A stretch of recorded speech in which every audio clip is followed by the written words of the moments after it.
or give. Hello grade 10th. Let us continue the next topic, that is an octave. What is an octave? It is a cumulative frequency polygon curve, right? तो ये जो है cumulative frequency polygon curve को octave बोलते हैं, कोई अजाइब बोल देता है, कोई अजीब बोलता है, तो इनकी प्रोनाउंसिएशन भी डिफरेंट डिफरेंट है, तो हम इसको वैसे ऑगिव ही बोलेंगे, राइट। सो बेटा इस ऑगिव क्या है, ऑगिव एक फ्रीक्वेंसी पॉलीगन कर्व है। 9th क्लास में आपने वहाँ पर हिस्टोग्राम बनाए होंगे, बनाए थे ना।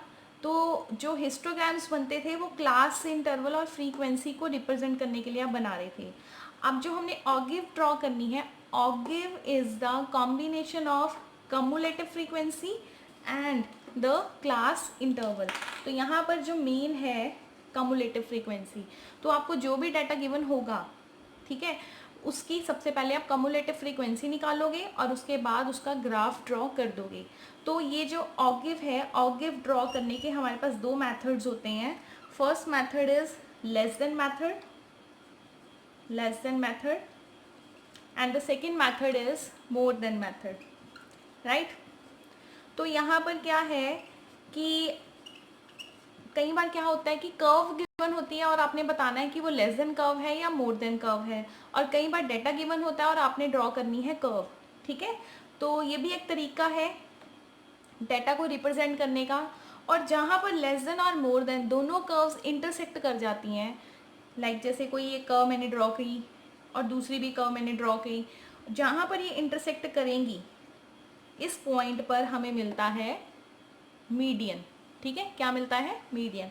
तो ये हम बाद में डिस्कस करते हैं। तो वन बाय वन सबसे पहले हम लेस देन कर्व को ड्रॉ करेंगे। आ जाता है क्वेश्चन, अच्छा क्वेश्चन है। वैसे तो मीन मीडियन मॉड का ही क्वेश्चन आएगा, पर इन केस अगर मीन मीडियन मॉड के साथ वो क्वेश्चन को और ज़्यादा लेंथ देना चाहें तो वो ऐड कर देते हैं कि इसकी ऑगिव भी ड्रॉ करो, ठीक है। तो सबसे पहले हम ड्रॉ करते हैं ऑगिव। फर्स्ट मैं ले रही हूँ, राइट डाउन द स्टेटमेंट।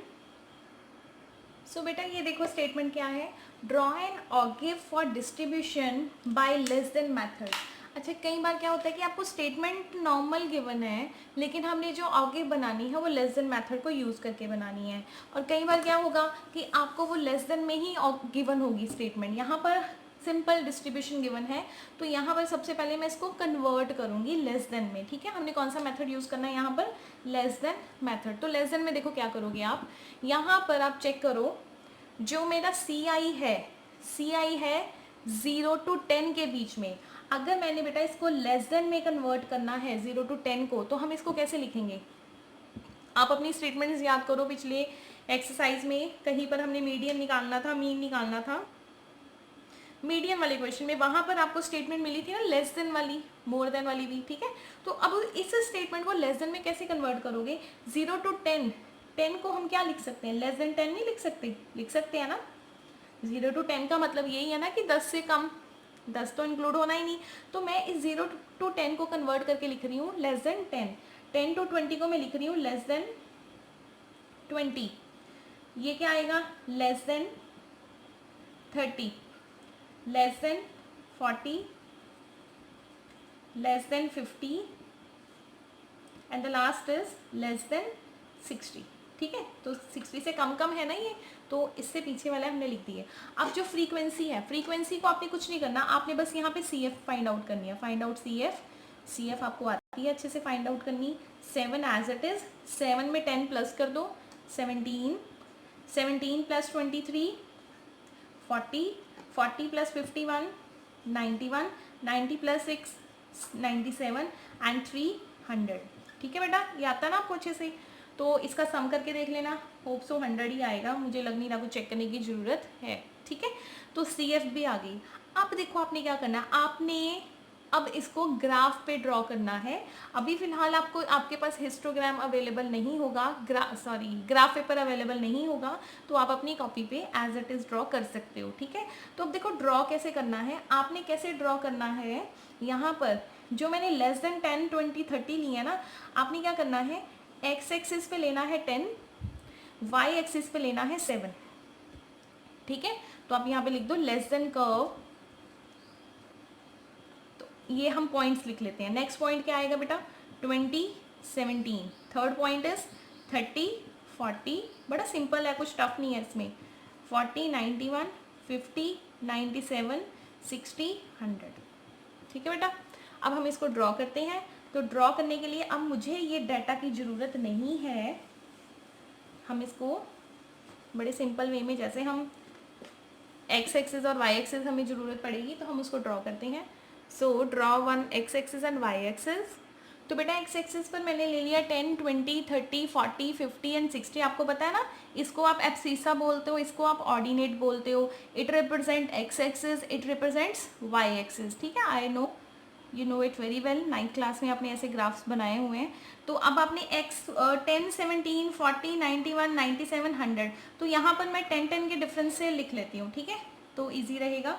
यहाँ पर भी आप 10 के डिफरेंस से 100 तक ले लो, मार्क कर लो। नाउ यू कैन सी बेटा, यहाँ पर मैंने 10 के डिफरेंस से ले लिया, क्योंकि इसके अकॉर्डिंग आप 10 का ही रखा करो डिफरेंस, आपके सारे नंबर्स यहाँ पर कवर हो जाएंगे। तो अब हम पॉइंट्स प्लॉट करते हैं। Your x is 10 and y is 7। X is 10, y is 7। 7 बेटा यहाँ पर आएगा ना, ये 10 से थोड़ा सा नीचे, तो इसको हमने इस तरह से शेडेड कर दिया। Next is 20 and 17। 17 20 से थोड़ा सा नीचे, 3 लाइन्स नीचे, तो यहाँ पर तो हमारा अप्रॉक्सीमेशन से काम चलेगा। Next is 30 to 40। चलो ये पूरा पूरा हमें मिलेगा 30 to 40, ये वाला पॉइंट। अब बेटा ये ऐसे ऐसे करना है तो वो भी कर सकते हो, उसमें कोई प्रॉब्लम नहीं है। ये लो, आपको हैबिट होती है ना, ये चलो ठीक है, ऐसे कर लो। ठीक है, नेक्स्ट देखो 40 to 91, सीधा ही 91 पे कर्व जा रही है। 91, ये 90 और ये 91। ठीक है, थोड़ा सा 90 से ऊपर 91। ठीक है, नेक्स्ट देखो, नेक्स्ट इज 50 to 97। तो ये हम ऐसे ही थोड़ा सा अप्रॉक्सीमेशन से 97 बना देते हैं। And the last is 100, last बिल्कुल 100। ये थोड़ा सा नीचे आएगा और ये आ गया हमारे पास 100, 60 पे 100। ठीक है, तो अब आप अपनी कर्व को ज्वाइन कर दो। कर्व को ज्वाइन आप इस तरह से करोगे। अच्छा, यहाँ पर जब आपने बिगनिंग, चलो पहले कर्व को ज्वाइन करते हैं। ये कर्व आपकी ज्वाइन हो गई।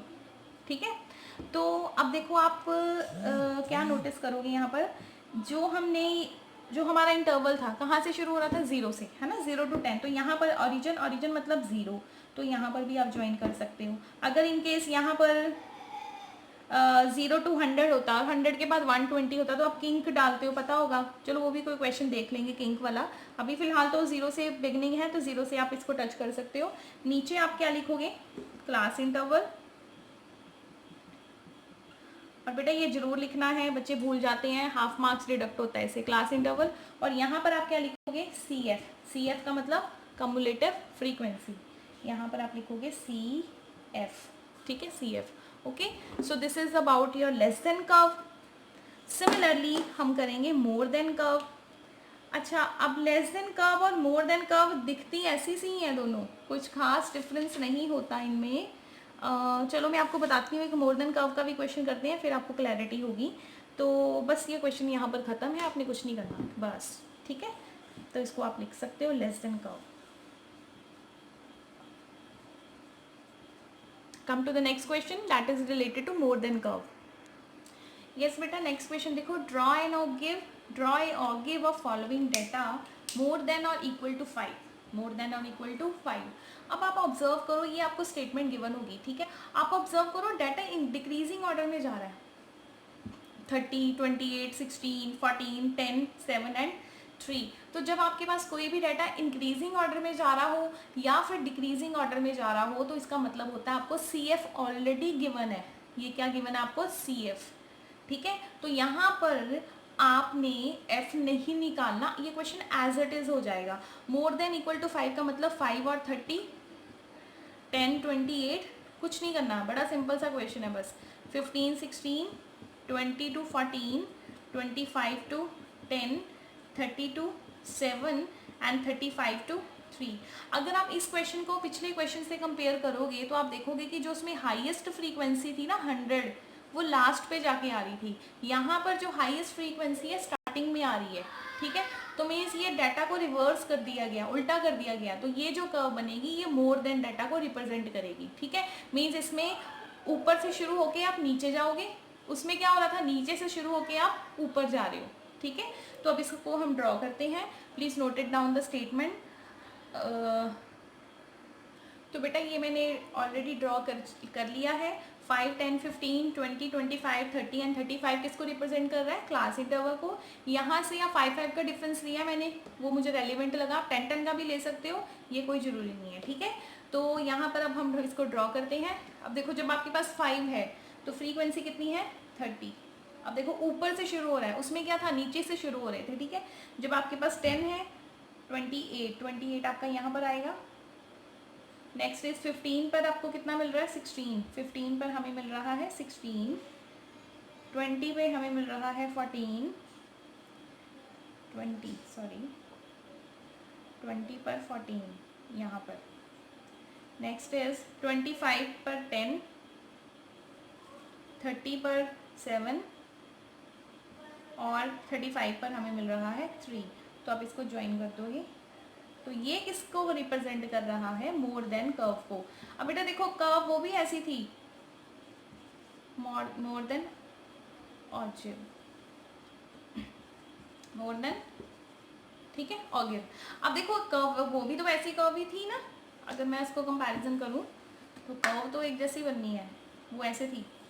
तो जब भी आप नीचे से ऊपर जा रहे हो, जब भी आपको लोअर से, मतलब जब आप कौन से ऑर्डर में जा रहे हो, इंक्रीजिंग ऑर्डर में जा रहे हो, इंक्रीजिंग ऑर्डर में आपको मिलेगी लेस देन कर्व। जब आप डिक्रीजिंग ऑर्डर में जा रहे हो तो आपको मिलेगी मोर देन कम। यहाँ पर उल्टा काम है, इंक्रीजिंग पे आपको लेस मिलेगा, डिक्रीजिंग पर आपको मोर मिलेगा। यहाँ पर आप मैं लिखवा देती हूँ आपको, हिंट आपको याद रहेगा।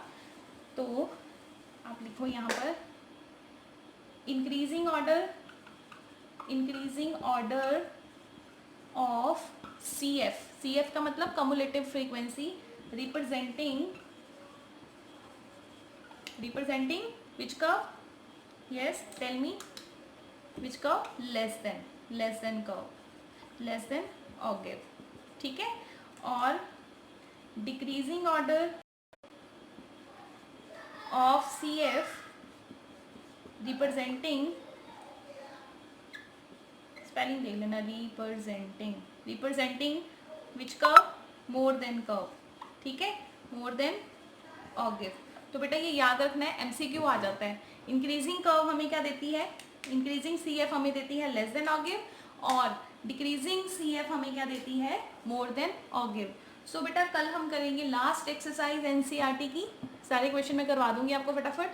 तो उसमें मैंने एक क्वेश्चन और करवाना है जिसमें लेस देन और मोर देन दोनों ही हमने ड्रॉ करनी है, तो क्या होगा, ठीक है। ऐसे एग्जाम्पल भी आई थिंक आपकी बुक में। तो कल हमारा ये चैप्टर फिनिश हो जाएगा। कल है थर्सडे एंड फ्राइडे को आपकी प्रॉब्लम्स डिस्कस कर लेंगे। कोई भी मुझे लगा 1-2 MCQ करवा दूंगी मैं RD शर्मा से, जो मुझे रेलिवेंट लगे। तो मंडे को हम करेंगे नया चैप्टर शुरू। ओके, थैंक यू बेटा।